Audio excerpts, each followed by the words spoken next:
Principal mocks former student for claiming his dad is an FBI agent, instantly regrets it. The rain poured relentlessly as Adam Walker tightened his coat around him, staring up at the imposing brick building that had once been his high school. It had been nearly a decade since he last set foot here, and yet the memories, both good and bad, rushed back as if no time had passed at all. He had been an awkward, quiet kid, always keeping his head down, always staying out of trouble. Except for that one day. The day that had haunted him ever since. The day Principal Raymond had humiliated him in front of the entire school. Adam took a deep breath and walked inside, the warm, fluorescent lights contrasting sharply with the cold sting of his memories. He wasn't here for revenge. He wasn't here to make anyone pay. He was here for closure. 10 years earlier, Adam had been a scrawny freshman with oversized glasses and hand-me-down clothes.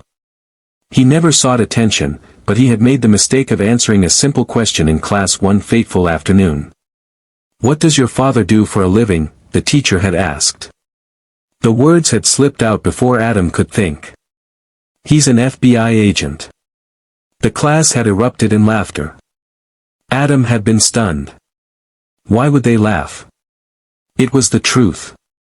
But before he could defend himself, Principal Raymond, who had been passing by the open door, stopped and walked in. Well, he chuckled, looking at Adam. "An FBI agent, you say? And what top-secret missions does he take you on, young man?"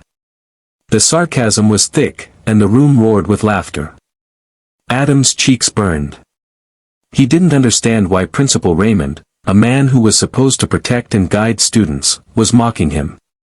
"Come on, son," the principal continued, smirking. "Your dad's an FBI agent. That's a bit far-fetched, don't you think?" Adam had swallowed the lump in his throat and simply nodded. Fighting back would only make it worse. He had learned that much. For years, that moment had stuck with him.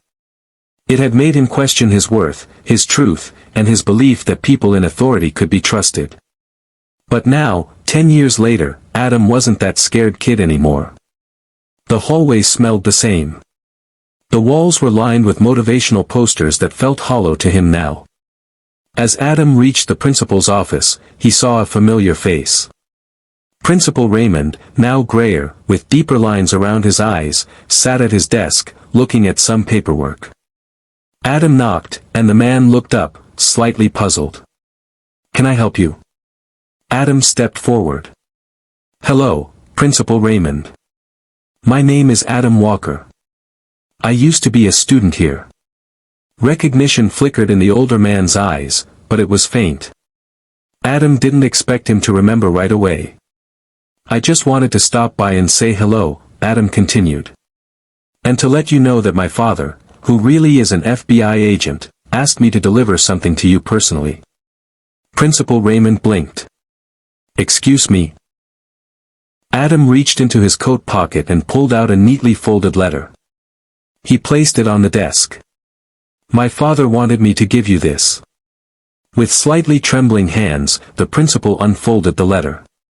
His eyes scanned the words, his face shifting from confusion to shock to something Adam couldn't quite place. The letter read, "Dear Principal Raymond. Many years ago, you humiliated my son for telling the truth.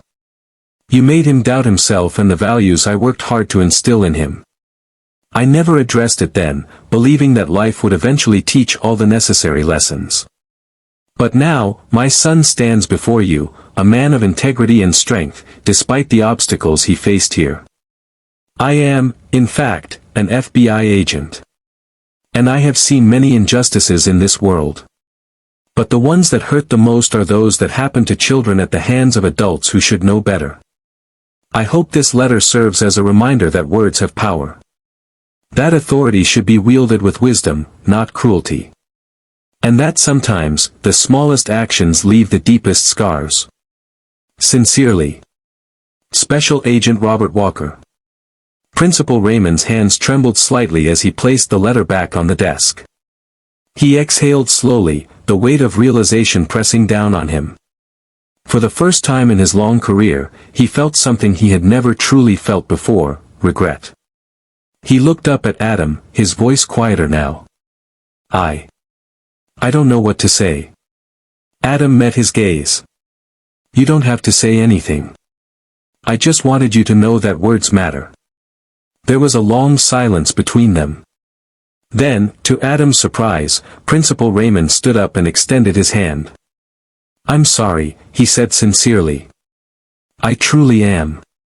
Adam hesitated for only a moment before shaking his hand. He could see the remorse in the man's eyes, and for the first time, he felt a weight lift off his shoulders.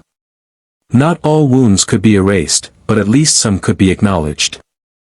As Adam walked out of the school, he breathed in the crisp air, feeling lighter than he had in years. He had come for closure, and he had found it. And somewhere deep inside him, the younger version of himself finally smiled. Moral of the story: words have power. Authority comes with responsibility. And sometimes, the best closure isn't revenge, it's knowing that you became stronger despite the pain. I've written an emotional and inspiring short story based on your title. Let me know if you want any modifications or refinements.